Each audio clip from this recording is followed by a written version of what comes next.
भव्य को टिकट मिलती है तो आपके लिए कुछ आसान होगा या वो लड़ाई उतनी टफ मान? मैं तो कहता हूँ कोई ऐसा समीकरण निकालो, दोनों को लड़ाओ सामने, कहीं एक आधे के मुगालता रह जाएगा। पिता चुनाव लड़ा तो बेटा सोचेगा भाई मुझे मौका मिलता मैं तो जीत जाता, पापा घर में लड़ेंगे जाके, और बेटा लड़ेगा तो पापा कहेगा मैं जीतना था, तूने खराब कर दिया मामला। आज कुलदीप बिश्नोई जी वहां पर डिक्टेट कर रहे हैं अपनी टर्म्स को, और वो भी परिवारवाद को लेकर। अब आप भी नहीं है और कुलदीप भी नहीं है, कांग्रेस को कहाँ दे? कांग्रेस आई होती थी, अब कांग्रेस गई है। एक महीना पहले पिछली 7 तारीख को आम आदमी पार्टी में शामिल हुए सत्येंद्र सिंह को भाजपा ने माफ कीजिएगा आम आदमी पार्टी ने उम्मीदवार के तौर पर उतार दिया है। हम सत्येंद्र सिंह हमारे साथ बातचीत करने के लिए मौजूद हैं। सत्येंद्र जी, आप पहले भाजपा में थे, अब आम आदमी पार्टी में आए हैं और उम्मीदवार भी आपको बना दिया गया है, कैसे देखते हैं इस चुनाव को? देखिए, विधानसभा का उपचुनाव है और मैं ये मानता हूं कि उपचुनाव ना होकर ये व्यवस्था परिवर्तन का समय है।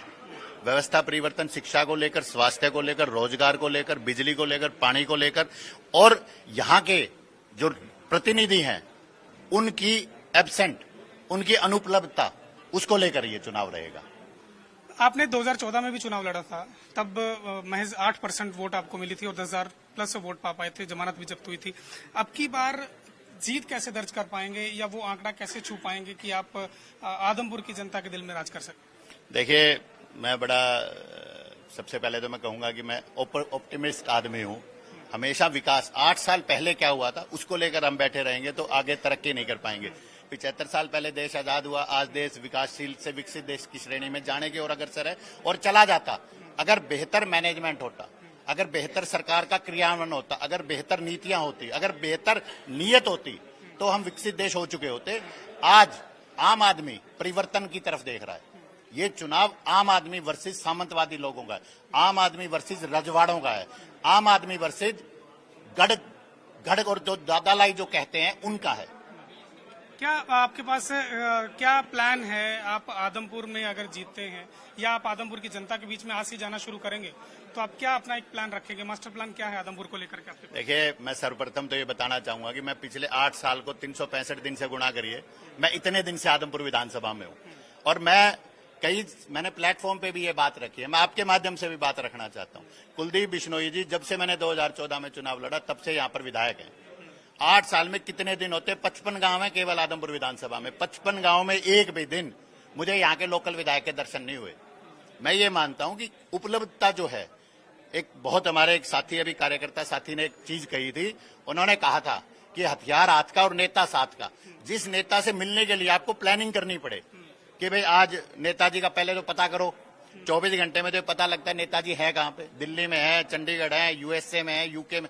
चलो वो तो सुप्रीम कोर्ट ने, धन्यवाद है सुप्रीम कोर्ट का कि उन्होंने पासपोर्ट जब्त कर रखे हैं तो हिंदुस्तान से बाहर नहीं जा पा रहे हैं, परंतु फिर भी हिंदुस्तान में भी ढूंढना पड़ता है और वो कहते भी हैं भाई मैंने तो सारा देश देखना है।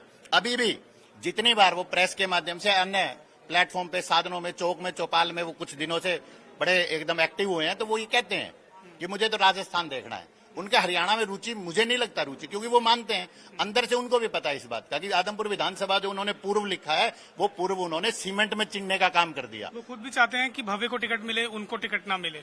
यही तो मैं कहता हूं, यही सवाल मैं भारतीय जनता पार्टी से पूछता हूं आपके माध्यम से, किस तरह की पार्टी है? क्या आपका पार्टी विद द डिफरेंस से शुरू हुई थी कि we are party with the difference. आज कुलदीप बिश्नोई जी वहां पर डिक्टेट कर रहे हैं अपनी टर्म्स को, और वो भी परिवारवाद को लेकर। जिस परिवारवाद की भारतीय जनता पार्टी घोर विरोधी रही, जिस परिवारवाद को के खिलाफ खड़े होकर उन्होंने विधानसभा और लोकसभा चुनाव लड़े, आज वहां पर एक सामान्य आदमी, क्योंकि इन्होंने कुछ दिन पहले कहा था मैं सामान्य कार्यकर्ता हूं, सामान्य कार्यकर्ता वहां जाकर डिक्टेट करने का काम करता है कि मेरे को टिकट मत दो, मेरे बेटे को टिकट दो। तो मैं कहता हूं ये सवाल भारतीय जनता पार्टी के नेताओं पर सवाल नहीं है, तमाचा है। आपको लगता है अगर भव्य को टिकट मिलती है तो आपके लिए कुछ आसान होगा या वो लड़ाई उतनी टफ मान? मैं तो कहता हूं कोई ऐसा समीकरण निकालो, दोनों को लड़ाओ सामने, कहीं एक आधे के मुगालता रह जाएगा। पिता चुनाव लड़ा तो बेटा सोचेगा भाई मुझे मौका मिलता मैं तो जीत जाता, पापा घर में लड़ेंगे जाके, और बेटा लड़ेगा तो पापा कहेगा मैं जीतना था, तूने खराब कर दिया मामला। मैं कहता हूं जैसे पीछे इनको लोकसभा में लोगों ने, आम आदमी ने सबक सिखाने का काम किया, अब भी वही होगा। कोई लड़े, कोई फर्क नहीं पड़ता। बेसिकली यहाँ पर फाइट जो है वो चुनाव के मुद्दों को लेकर है। इन्होंने धर्म पे, जाति पे बहुत बांटने का काम कर लिया। इस बार लोग इनसे सवाल जवाब करने के मूड में है और वो सवाल होंगे जिनके इनके पास जवाब नहीं होंगे। आप कांग्रेस के उम्मीदवार रहे हैं, आपने कांग्रेस पार्टी से चुनाव भी लड़ा है। अब की बार कांग्रेस को कहां देखते हैं, क्योंकि आप भी नहीं है और अब तो कुलदीप बिश्नोई जो कांग्रेस में हुआ करते थे उन्हीं की हमेशा विधायक जितवा करके कांग्रेस सिंबल यहाँ पर जो स्थापित होता है, अब आप भी नहीं है और कुलदीप भी नहीं है, कांग्रेस को कहां देखते हैं? कांग्रेस आई होती थी, अब कांग्रेस गई है। गई, कांग्रेस गई। आपको विश्वास है कि आपको आदमपुर की जनता जितवाएगी? आम आदमी जितना स्नेह और सहयोग और आशीर्वाद मुझे 8 सालों में मिला है, मैं 100% इस बात का दावा करता हूं कि आदमपुर विधानसभा से हरियाणा के विधानसभा में आम आदमी का बेटा और बेटी जाएगा। बड़ा मुद्दा क्या समझते हैं आप जो कुलदीप बिश्नोई हल नहीं करवा पाए? एक हो तो बताऊं, आप बताइए ना। ताजा, वो कहते हैं भी ताजा ताजा आने दो। ताजा ताजा शिक्षा है, ताजा ताजा किसानों का मुआवजा है। कितने दिन से घोषणाएं करते फिर रहे, हमने किसानों का मुआवजा दे दिया। मुझे लाके दिखाइए एक किसान जो कहता है कि मुझे मुआवजा मिल गया। कितने स्कूल बंद है? 18 स्कूल बंद हो चुके हैं अभी तक। मतलब आई एम नॉट श्योर, पर 18 के लगभग स्कूल बंद हैं। और एक कल वो कहते हैं कि भाई हमने एक स्कूल खुलवा दिया, वो खुल जाएगा जब देखेंगे, मुझे तो लगता नहीं। तो ये थे सत्येंद्र सिंह, जिनको आम आदमी पार्टी ने उम्मीदवार के तौर पर आदमपुर उपचुनाव के लिए उतारा है। अब इनका दावा है कि अगर इनको अब चुनावी मैदान में ये उतरेंगे और जीत करके बाहर आएंगे, ये इनको पूरा विश्वास है कि आदमपुर की जनता इनमें विश्वास जताएगी और इनको जिताएगी। लेकिन देखना होगा कि जब 6 तारीख को, 6 नवंबर को जब रिजल्ट आता है तो आदमपुर से जीत का सेहरा किसके सर बनता है। कैमरा पर्सन रिंकू के साथ सुधीर पांडे, पंजाब के CTV, हिसार।